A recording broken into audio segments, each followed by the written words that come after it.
All right, wonderful people, welcome back to this wonderful channel where we bring you back-to-back update and information as it is hot.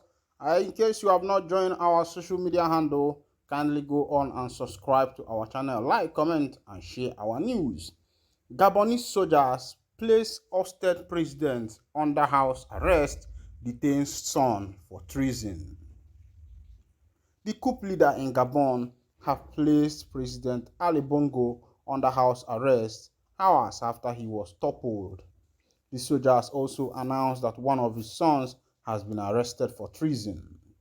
In a televised address, the soldiers, who said they represent all security and defense forces in the Central African nation, added that Bongo is surrounded by his family and doctors. Earlier on Wednesday, the soldiers cited institutional, political, economic, and social crises as reasons for the coup. They added that Bongo's administration had been reduced to an irresponsible, unpredictable governance, resulting in a continuing deterioration in social cohesion that risks leading the country into chaos. As elections were wrapping up in Gabon, the government announced a nationwide curfew and cut off internet access. Media outlets were also banned over a lack of objective and balance. The country's political opposition described the election as a fraud orchestrated by Ali Bongo and his supporters. The coup punctuated Bongo's family, 53-year-old, on power. The 64-year-old rose to power when Omar, his father, died after ruling from 1967 to 2009. The Gabon coup comes barely a month after President Mohamed Bazoum of Niger Republic was toppled by a military junta.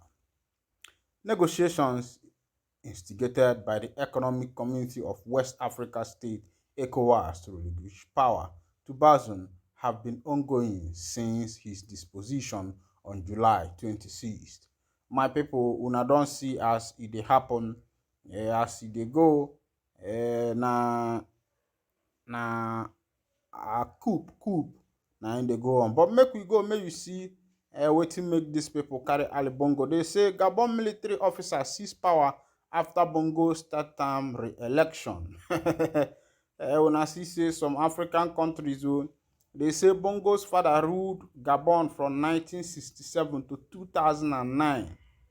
You can check it. Now, how many years? Almost 50 or more than years. Now, wow, no be small thing. Army officers appeared on national television to say they have seized power in Gabon after President Ali Bongo was re-elected to a third term in office in Central African nation.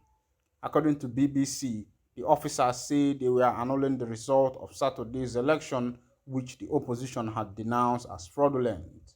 12 soldiers announced that they were dissolving all the institutions of the republic. We have decided to defend peace by putting an end to the current regime, one of the soldiers was quoted as saying on TV channel Gabon 24. The soldier cited irresponsible, unpredictable governance resulting in a continued deteriorating in social cohesion that risk leading the country into chaos, introducing themselves as members of the Committee of Transition and Restoration of Institutions (CTRI). The soldiers also announced closure of the country borders. The Gabonese Election Center (CGE) had declared Bongo winner of election on Wednesday with 64% of the vote casted. Michael Bonga, CGE, had said Bongo's main challenger, Albert Ossa, had pulled second with 30.77%.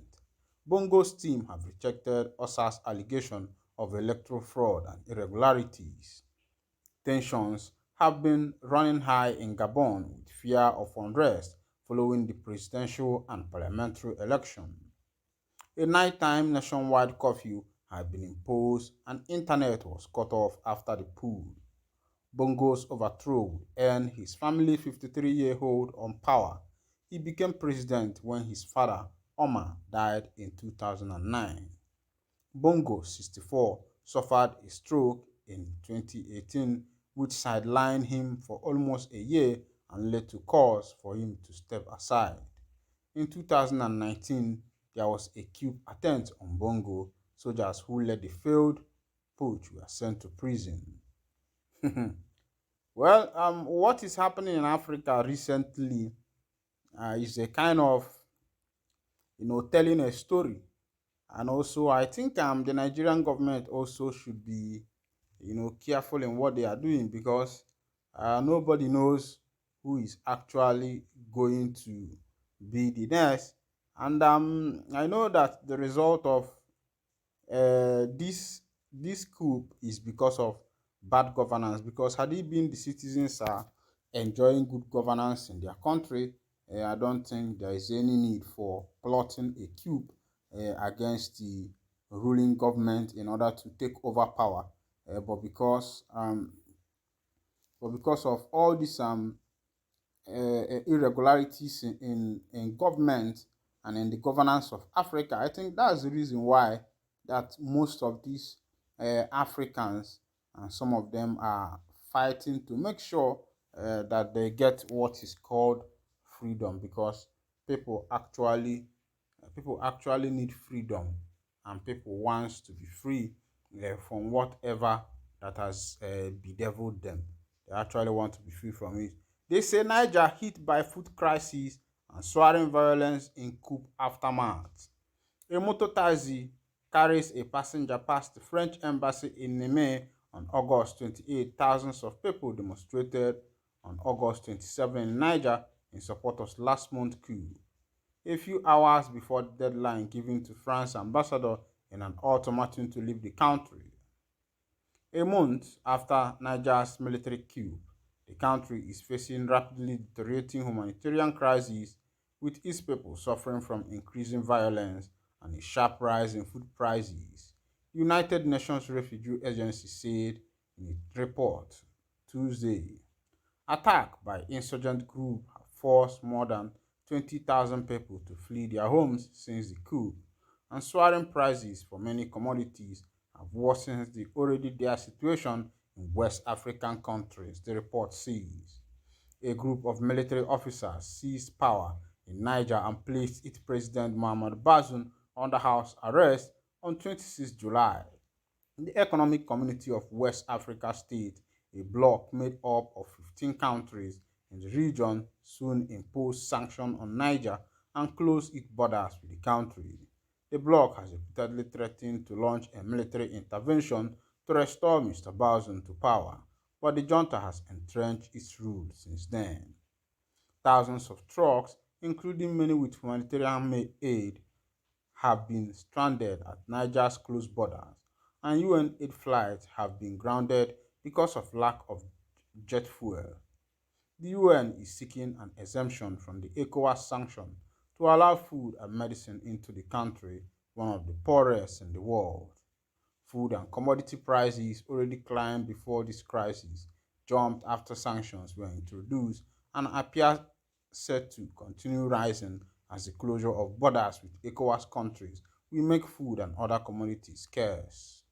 The UN Refugee Agency Niger representative Emmanuel Ginac said at a briefing in Geneva. Mr. Ginac, a Canadian, said refugee agency staff have witnessed a sharp increase in kidnapping, sexual violence, human trafficking, and other dangers since the military takeover. Radical Islamist militias have escalated their attacks on government forces since the coup, exploiting the political instability and the junta's diversion of troops to defend itself. More than 100 people have been killed in Niger, including about 30 soldiers. In reported jihadist attack this month, in one attack on August 15 to 17, soldiers were killed in an ambush on a military convoy.